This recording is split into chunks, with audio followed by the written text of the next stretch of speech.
Sisters and brothers of America,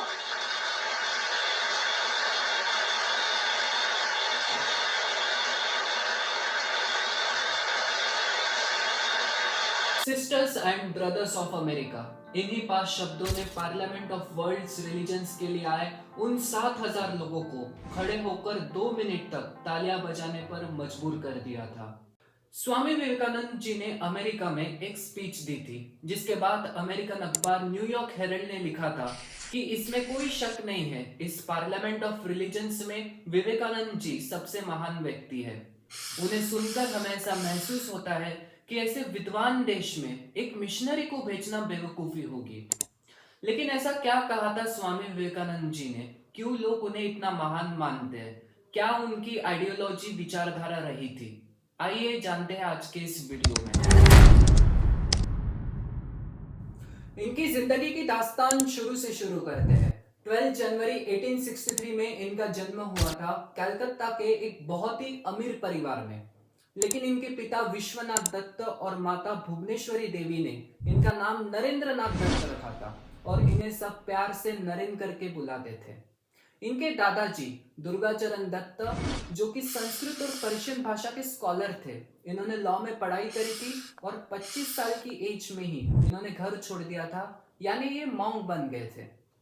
तो इसी reason से नरेन के लिए मॉन्क बनना कोई अजीब या अनसुनी बात नहीं थी। यानी ज्ञान और आध्यात्मिकता का संबंध नरेन के साथ उनके स्वामी विवेकानंद बनने से बहुत पहले ही जुड़ चुका था। और शायद यही वो वजह थी कि नरेन को बचपन से ही आध्यात्मिक चीजों में ही और नए नए चीजों को सीखने समझने में रुचि थी। उन्होंने अपने माता पिता से दूसरों को समझना, उनसे प्यार करना और उनकी मदद करना सीखा था। पर अमीरी गरीबी हिंदू मुस्लिम का भेद उन्हें कभी भी समझ नहीं आता था। जैसे कि एक बार नरेन ने अपने पिता के ऑफिस में रखे हिंदू के लिए अलग और मुसलमान के लिए अलग 2 सिगार के बॉक्स में एक एक करके सिगार निकाली और बारी बारी उन्हें पिया। अपने छोटे से बच्चे को ऐसा करते देख उनके पिता उन्हें कुछ कहते इससे पहले नरेन बोले, मुझे तो हिंदू और मुस्लिम दोनों के सिगार एक जैसे ही लगे। जिसे सुनकर नरेन के पिता अपने बच्चे की सोच के आगे कुछ नहीं कह पाए। दूसरी तरफ इनके फादर की बात करें, विश्वनाथ दत्त, ये भी एक लॉयर थे कलकत्ता के हाई कोर्ट में। बहुत ही वेल एजुकेटेड, लिबरल और प्रोग्रेसिव आदमी थे। इंग्लिश, हिंदी, संस्कृत, उर्दू, पर्शियन और अरेबिक जैसी कई लैंग्वेजेस इन्हें आती थी। इन्होंने संस्कृत में हिंदू शास्त्र पढ़े थे, इंग्लिश में बाइबल पढ़ी थी और पर्शियन में दीवाने हफीज यानी सूफी पोएट हफीज की जो पोएम्स की कलेक्शंस है वो उन्होंने पढ़ी थी और ये इनकी फेवरेट किताब भी थी। ये नरेन और बाकी सब फैमिली मेंबर्स को रोज पोएम्स पढ़कर सुनाते थे। इसी रीजन से नरेन को बचपन से ही एक लिबरल आउटलुक मिला अपनी जिंदगी में। बाद में उनके जो भाई थे भूपेंद्रनाथ दत्त, उन्होंने इसके बारे में कहा था कि बहुत से लोग हमारे पिताजी विश्वनाथ दत्त को क्रिटिसाइज करते हैं ये कहकर कि वो बाइबल और दीवाने हफीज को इतना सम्मान क्यों देते हैं। लेकिन अगर सभी धर्मों में लिबरल होना पाप है, सभी धर्मों का मान सम्मान करना पाप है, तो हाँ, हमारे पिताजी विश्वनाथ दत्त ने ये पाप जरूर किया है। साथ ही साथ इनके फादर विश्वनाथ दत्त एक बहुत ही चैरिटेबल इंसान थे। ये अपना बहुत सा पैसा गरीबों में बांटते थे। एक बार किसी ने यूं ही स्वामी विवेकानंद जी से पूछा था कि आप भिखारियों को इतना पैसा क्यों देते हैं, इससे समाज में एक गलत असर भी पड़ता है। तो उन्होंने जो कहा वो आपको सुनना चाहिए। तुम इस बात पर क्यों सिर खपाते हो कि भिखारी ने तुम्हारे दिए हुए 1-2 पैसे से क्या किया। मान लो कि उसने इसे गांजा खरीदने में खर्च कर दिया तो केवल वही प्रभावित होगा, लेकिन अगर वह चोरी करने लगा या कुछ उससे भी बुरा तो इसका असर पूरे समाज पर होगा।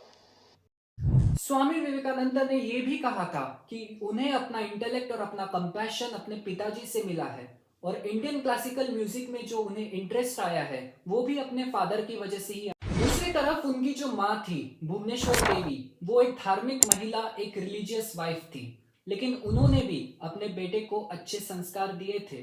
कहा था कि अगर तुम सच के साथ खड़े रहोगे तो अन्याय झेलना पड़ सकता है, मुश्किलें भी आ सकती है, लेकिन फिर भी कभी भी तुम सच का साथ मत छोड़ना। इसी से ही रिलेटेड उन्होंने एक और बात कही थी कि नरेन, लोग उल्टा सीधा कहेंगे तो कहने देना, तुम अपना सम्मान बचाने की कोशिश करना, लेकिन ऐसा करते हुए कभी भी सामने वाले को नीचा मत दिखाना। फास्ट फॉरवर्ड करते हैं साल 1871 में, जब नरेन 8 साल के थे। इनका मेट्रोपॉलिटन इंस्टीट्यूशन में एडमिशन करवाया गया था। इस इंस्टीट्यूशन के हेड थे ईश्वर चंद्र विद्यासागर। आज के दिन इस इंस्टीट्यूशन का नाम है विद्यासागर कॉलेज। यहाँ से इन्होंने अपनी स्कूलिंग करी थी और नरेन बचपन से ही स्पोर्ट्स और पढ़ाई में काफी अच्छे थे। इसके बाद 1879 में इन्होंने प्रेसिडेंसी कॉलेज ज्वाइन किया। कॉलेज की पढ़ाई के साथ साथ इन्होंने हिंदू स्क्रिप्चर्स और वेस्टर्न फिलोसोफर्स को भी बहुत डिटेल में पढ़ा। कुछ फेमस नाम हैं यहाँ पर, जैसे कि Immanuel Kant, Stuart Mill, Charles Darwin और हर्बर्ट स्पेंसर जैसे लोग। एक दिन उनके कॉलेज में एक क्लास चल रही थी, जहां पर उनके प्रोफेसर विलियम हेस्टी उन्हें एक पोयम पढ़ा रहे थे, द एक्सकर्शन। इस पोयम को लिखा था विलियम वर्ड्सवर्थ ने। पोयम पढ़ाते वक्त वहां पर एक शब्द आया, ट्रांस। अब इस शब्द का मतलब प्रोफेसर कई बार समझाने की कोशिश कर रहे थे, लेकिन नरेन और बाकी जो स्टूडेंट्स थे उनमें से किसी को भी इस शब्द का मतलब नहीं समझ आ रहा था। तो प्रोफेसर ने कहा कि जाओ पहले तुम रामकृष्ण को देखो। तो रामकृष्ण उस वक्त कलकत्ता के किसी एक घर में स्पिरिचुअल लेक्चर देने के लिए आए थे। तो नरेन और उनके जो बाकी दोस्त थे वो वहां पर चले गए। अब जिस भजन गायक को आना था वो आए नहीं, इसीलिए नरेन ने खुद ही गाना गाना शुरू कर दिया था।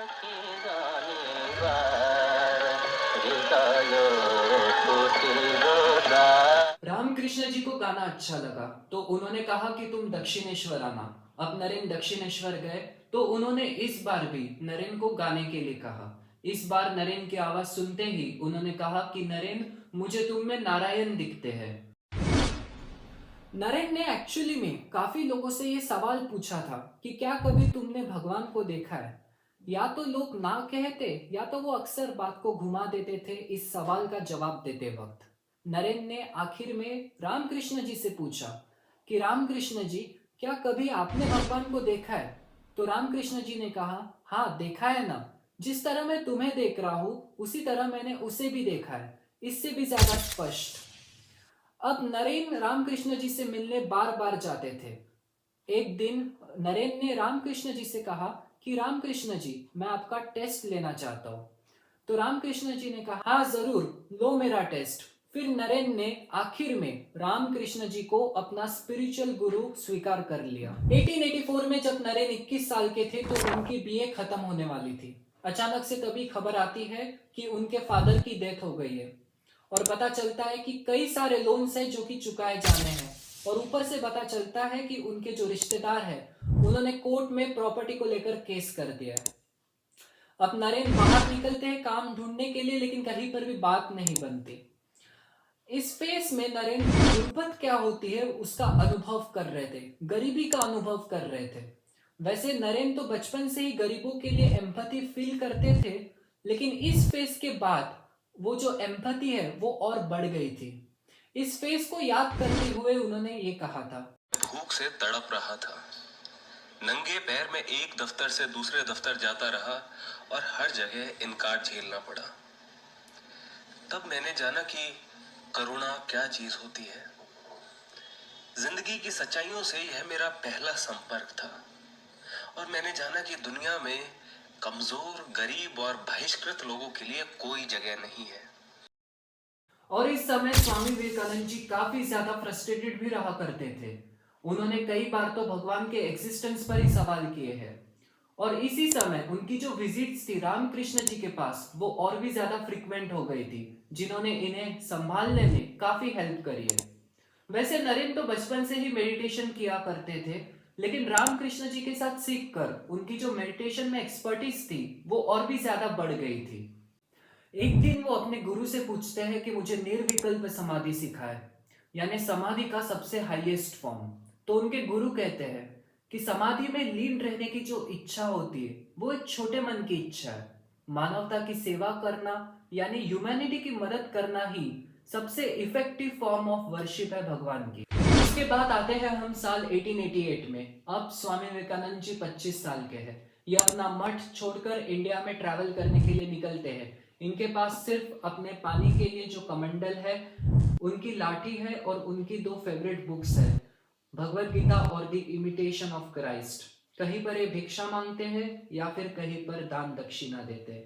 अपने ट्रैवल्स के दौरान ये लाहौर से कन्याकुमारी तक घूमते हैं, कभी पैदल तो कभी ट्रेन में। बहुत लोगों से मिलते हैं, बातें करते हैं, सभी जाति के लोग, सभी धर्मों के लोग, कहीं पर हिंदू, कहीं पर ईसाई तो कहीं पर मुसलमान, किसी राजा से तो कभी किसी दीवान से, कभी किसी विद्वान से तो कभी सरकारी कर्मचारियों से। इसी तरह से ये इंडिया को अपनी नजरों से देखते हैं। और साल 1893 में ये एक रिलीजियस कॉन्फ्रेंस अटेंड करते हैं चिकागो में और बाकी दुनिया को इंट्रोड्यूस कराते हैं वेदांता की फिलॉसफी से, अपने विचारधाराओं से और आइडियोलॉजीज से। तो दोस्तों, यहाँ तक वीडियो को देखने के लिए धन्यवाद।